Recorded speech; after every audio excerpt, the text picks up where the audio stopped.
Welcome back to the Compressor Guru. Today we are going to continue with our Saylor-Beall 705 rebuild. But today we have some exciting news for you folks. So without any further ado, here's the Compressor Guru. Thank you, camera wife. We'll get the exciting news in a minute. Today, for your information, we're going to be putting the rings in, setting the cylinder on the 705 and connecting the connecting rods to the crankcase. But to catch you up on some recent history, I griped and complained griped about all the goop on these bolts. So I called Saylor-Beall to complain about all the goop they put on their bolts. And I said, was somebody in this? I don't think it was. It seems like it's all factory. And they said, it is all factory. We use Loctite 242 on all the bolts. And they didn't use Loctite. They used Heartland 42. And I did the internet searches, and Loctite 242 is what they're using. So I got myself Loctite 242 to put on all the bolts. And we have to take this off because I talked to them. I says, what kind of gasket glue are you using? And they're like, we're using Mr. Gasket 5923. And I'm like, okay. And anyway, I says, you put it on every gasket on the pump? They said, no, we only put it on the shims. I'm like, this pump was glued together, and that pump was glued together. They were built in '99. They came off the same tandem unit. And they said, no, the only place we use this is on the shims. I think some guy at the factory got glue happy. Glue. Lots of glue. Because when you open this, you'll smell what it's like, and you'll go, yeah, you could go glue happy. Oh, wait, you guys can't smell. I'm like, I don't even want to smell it, but they're definitely not going to smell it. Yeah, they're not going to smell it. But anyway, it's pretty ripe stuff. I opened it just to see what it was like. And it's baby poop brown. And we're going to pop this back off, paint that, and put it back on with the Loctite on the bolts. So that being said, that's the first thing we're going to do. Now the big news. We have a corporate sponsor. When I called Saylor-Beall, I told them what I was doing. I told them about the channel. And I said, I'm actually a little bit confused whether I want to rebuild this or not because the price of the cylinder. And I'm building this on spec. I expect one of you guys to buy it or one of my local customers to buy this when we're all said and done. And they said, the pause on the phone let me think, uh-oh, you won't get it unless you ask. I said, would you guys like to sponsor the episode and send me a set of cylinders? I'll talk to the vice president about that. Next thing I know, I had an email saying the cylinders are on the way. Was there anything else we needed? So we ordered the sight glass also. They sent me a sight glass. Now, we're going to go to work here in a minute. But in previous episodes, I said I do like these machines. This machine was 25 years old when it came out of service. I'm not really sure why they pulled them because except for the damage in the cylinder walls, which they wouldn't have known that, these machines are pretty solid. And we're going back together. So we have a machine that was in a Midas Light type oil change shop that ran 25 years every day, and I'm not really sure why they pulled it. That all being said, I want to thank Saylor-Beall for sponsoring this episode with the cylinder and the sight glass. And I want to be right up front with you that they're sponsoring that, but there's no quid pro quo here. I'm not giving them an endorsement because they're sending us free parts. I'm giving them an endorsement because they're a good, solid machine. When I mentioned that before, and I don't need to reiterate that because, quite frankly, they're a good, solid machine. We're going to get to work now. We're going to probably go into fast forward. I'm going to pop that off and I'm going to paint it.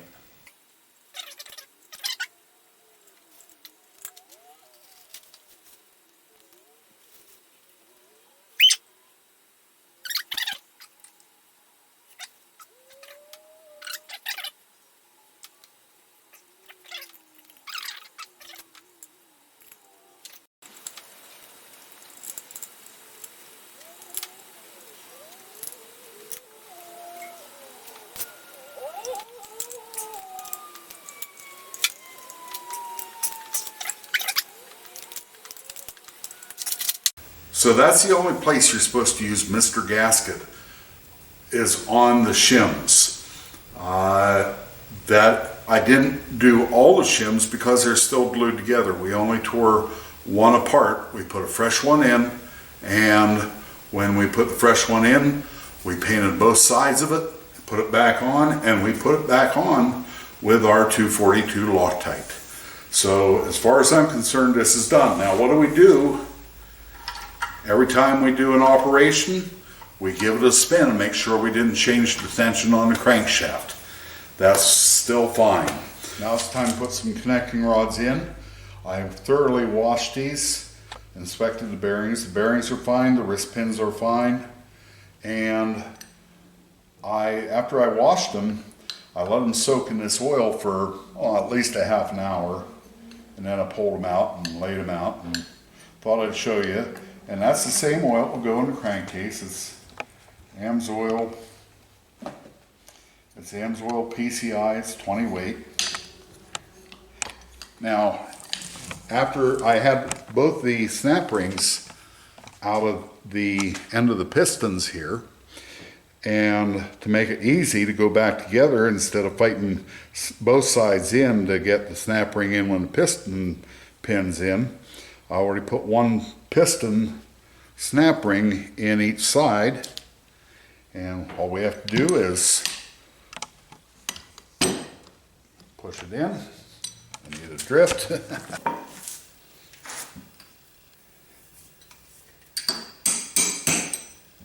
And we bump down against the other side.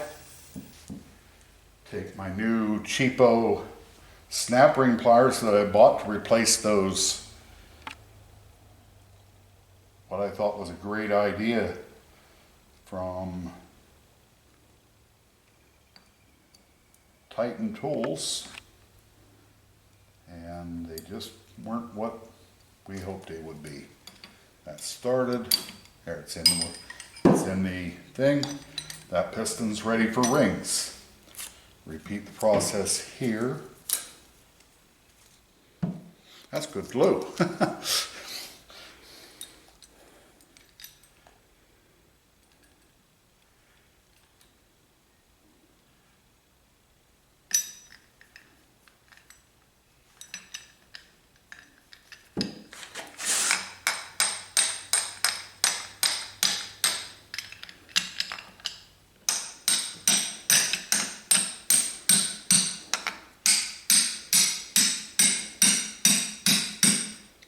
Now, were both those hickeys you put in there the same size? Yes. Ah, but the bottoms were different sizes. The actual piston, is that what it's called? The piston, yeah. Yeah. See, because piston's I'm that- very technical. Yeah. You were bragging a few episodes ago that you've watched me so much you can do this. I lied. Hook our snap rings. You know, I pulled one of those out of the washer the other day. Oh, that was for an Ingersoll. I saw that. I brought it back over. Good, because, you know, the cats didn't really need it, and I just set it on the dryer. I'm like, I know that didn't come out any of my clothes. Okay, that one's ready for rings. Let's head to the vise. Oh, I know what we're doing here. Okay. Now you can do it all.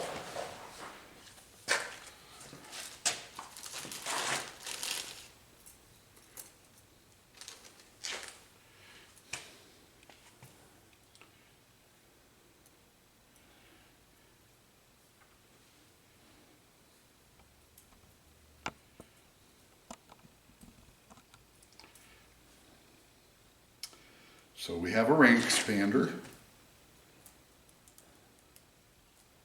that holds the oil control ring in place, or rings in place. And we have the gap of the the expander right over the wrist pin. We're going to start this about 90 degrees away. Looking down from the top for me, it'd be about 3 o'clock.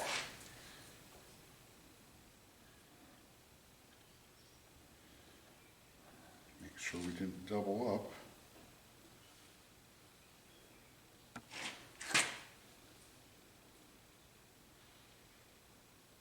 There it is. Nope, we're good. Had to make sure that we didn't accidentally have the ring go over itself on the expansion ring. I'll put this one on over here about 9 o'clock, not at night, on the clock face.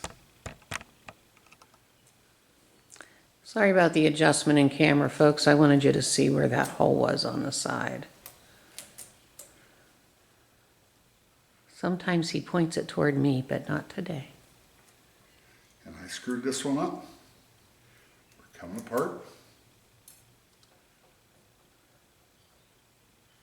I missed the ring.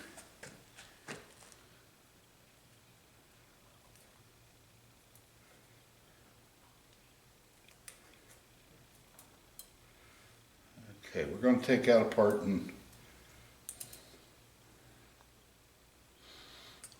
just... Okay, well, I'm going to move me over here. Well, I just wanted you to look at that. That's okay. I just wanted to be able to see that corner. Okay. So I wanted to make sure that was like that. And when I put this in, I didn't catch those retainers that hold the ring out like that. And it was 2 separate pieces floating in there, and they were going like that. So you want to make sure when you put your wiper ring on, it hooks these little tiny nibs on the expander ring, because I missed them. And if I'd put that together, we'd have had a mess. This thing would blow oil like, yeah. So I'm going to put that in the bottom this time instead.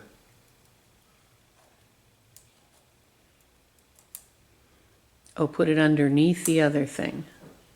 Well, the last time right there, can you see that?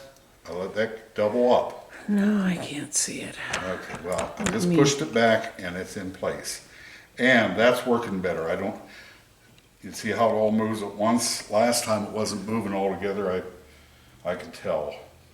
Okay. So we're gonna put this one on. Oh.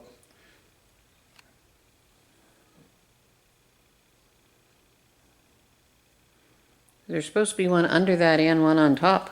One on the top of the ring, or one on top of the expander, and one on the bottom. Well, that's what you did.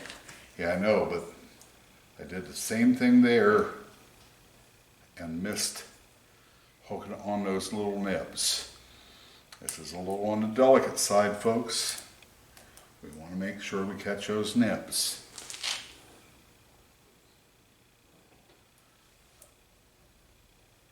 There, it's moving all at once.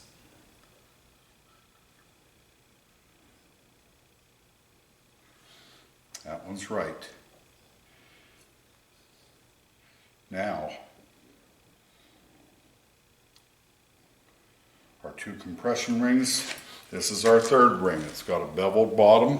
Wait a minute. There's a step to the bottom. This is our 3rd ring down.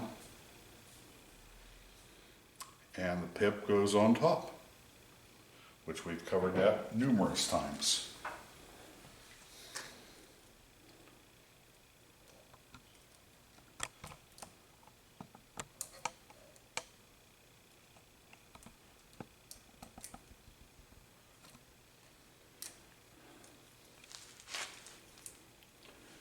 Put that about 11 o'clock. The top 2 rings are identical. Identical. and the pip goes on top.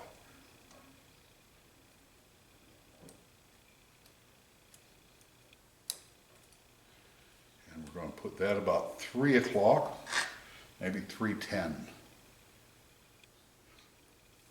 Last ring, pip goes on top. And we're going to put it about 7 o'clock. I'm going to take that out. We're going to walk over, we're going to put a little oil on the rings. So we're back at the cylinder. Despite the fact it was a brand new cylinder, I took brake cleaning and clean cloths and wiped everything off so we didn't have any residual new factory stuff on it. I dipped this in the little jar of compressor oil I have there, and here is probably the most important thing to think about right now. If you look at this piece of film from the old compressor, you can see that this tab, this dipper, is towards the closed side of the crankcase. So it goes on this crankcase just like that. So what we want to do is we want to take and we want to roll it over just like that, and that rod will be orientated the correct way to go in there. And I'll say this, I like Saylor-Beall, but the bevel on the bottom of this cylinder is not much of a bevel, and it's going to be a little bit hard to work these rings in.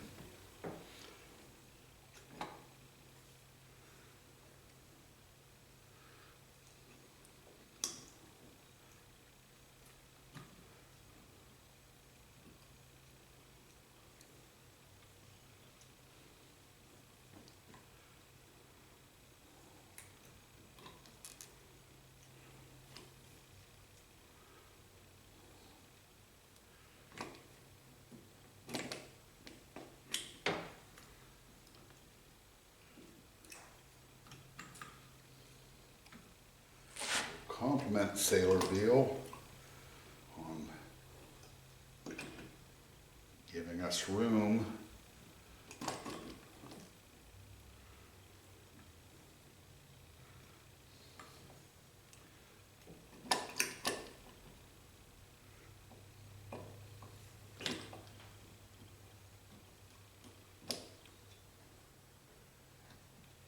There we go. That's one.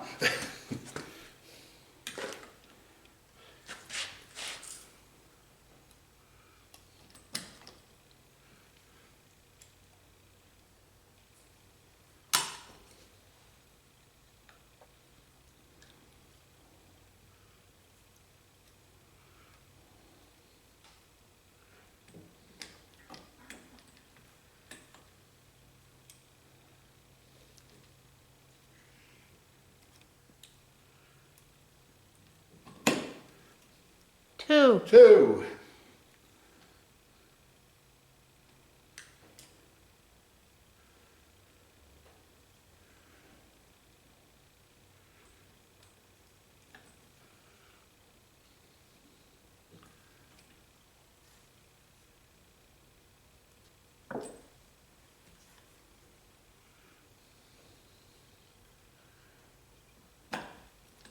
Three.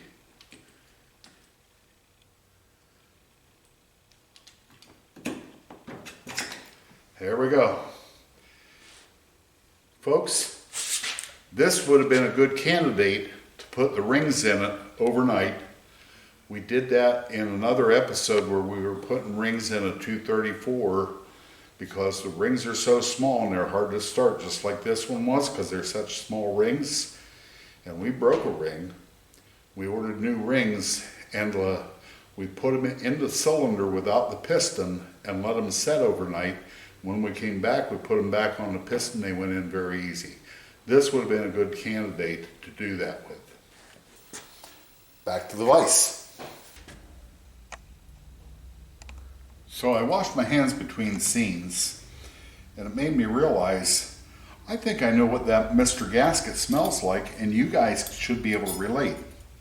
It smells like Permatex number 1 or number 2, and they have it thinned down to the point where it'll spread on with a brush. It's really what I think this basically is, was that Mr. Gasket was nothing more than Permatex 1 or 2. There's the ends. We want to keep them butted to each other, not overlapping. Good.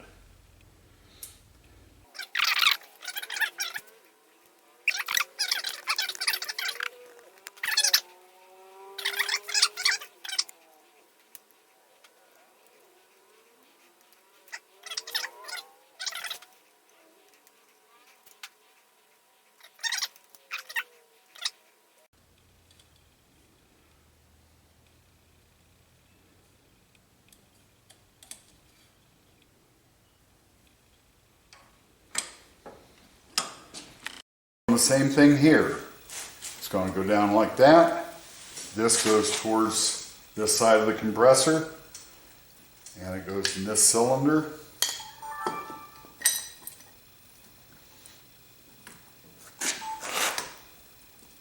And yeah, I realized I was going with one camera. I hear the wife turning the other one on. This one goes easier. We don't have the extra finger holes to push this one in.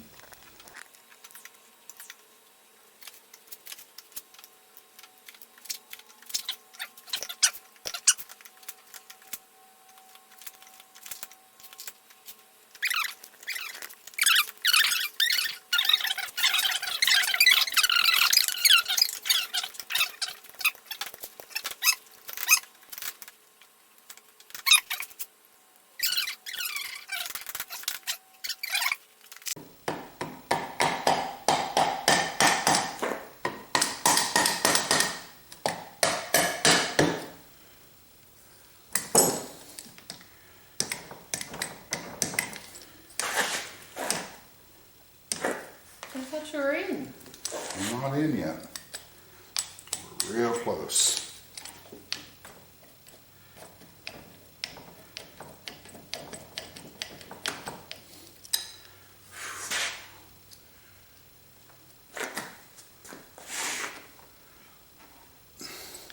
Real close, babe.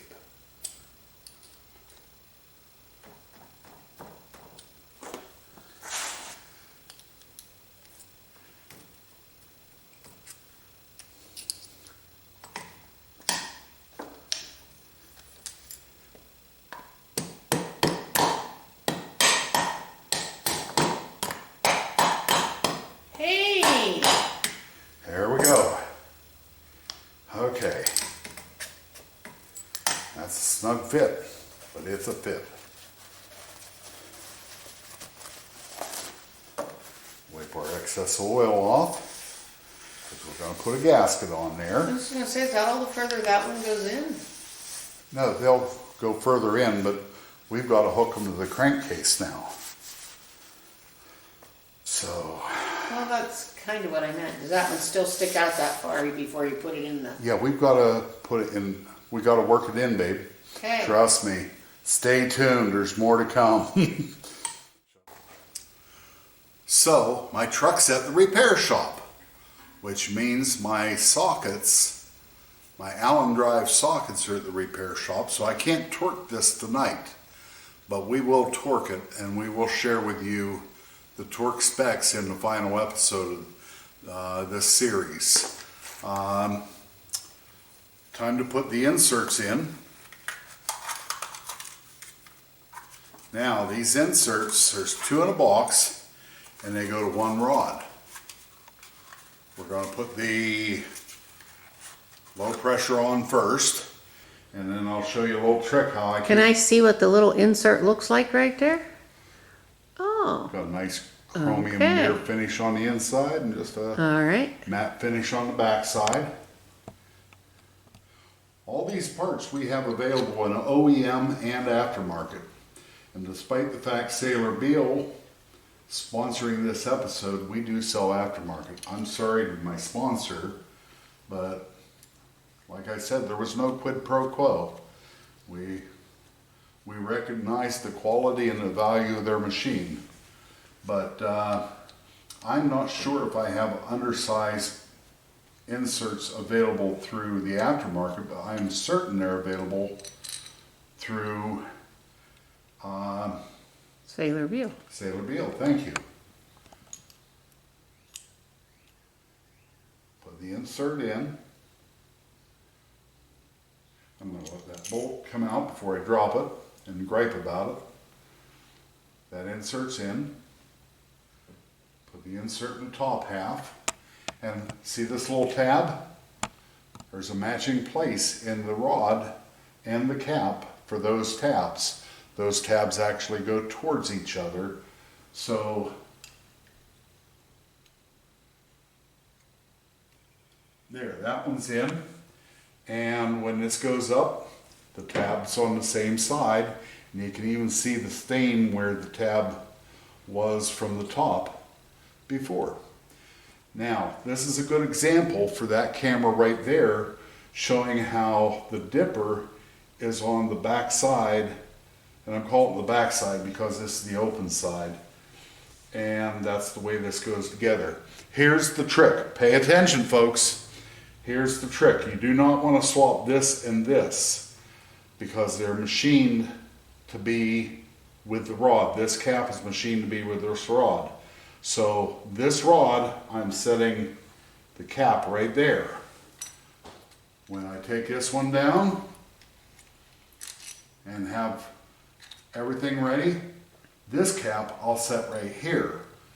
And I won't reach for the left rod or the high pressure, low pressure rod on the high pressure side. That way I'm keeping them segregated properly. And in this case, segregation is good. Yeah, I'll leave that in now. So,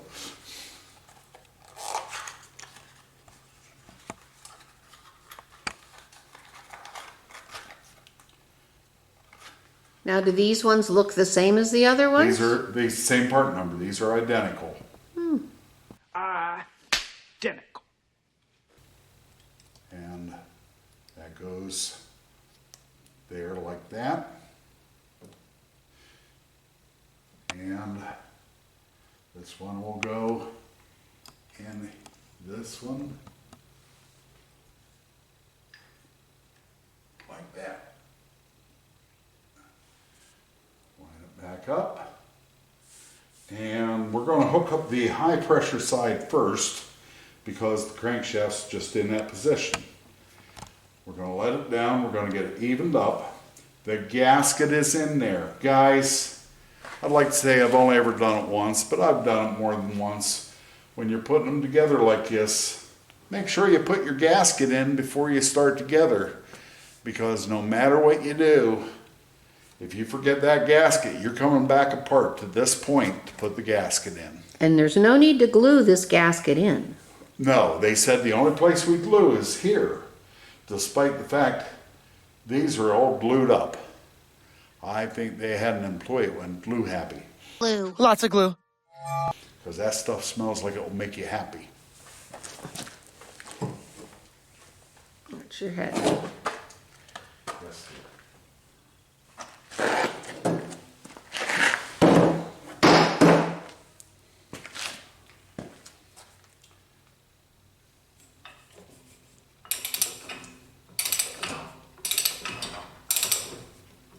Boy, that hoist comes in handy, doesn't it?